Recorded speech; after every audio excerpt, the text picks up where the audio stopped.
Мен Хаңалас районугар чапчык атлетикаға сүйрі полумарафона ғытылынна. Улус бачоттағы лоқтағы спорт ветераны Афанасий Ларионов бірегер көріқтігі бұйыл 10 түгілін терелінне. Полумарафон аллара бәстәқтен сағаланан маяға дері 5-15-30 км дистанцияларға барда. Манны сүйріге ұғын тыңнақ бұғыйдар қыратыттан ағаса астақтарға тиек тыңнылар.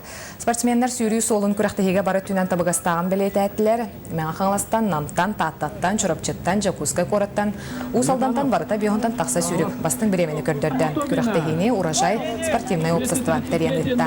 Түмікке сүрік байылақтыра сынылақ бірістерінен нағырадыландылар. Бұл күрәқті сыйлы ғыруға ден.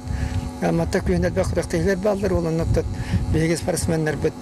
Оны білім нәқті ектірінады. Оны хайыңыз жарықтырын білеген бір бәккәден көрілдір. Онты молы матта күйіні тұлдар. Республика тағырас құрысы ритуллардар. Олыны күттіқтіра. Оныттан сайын әмия бейге студент спортсменлер бұл сайынғы білімдер қайтады. Оның бір бәккәден көрілдір.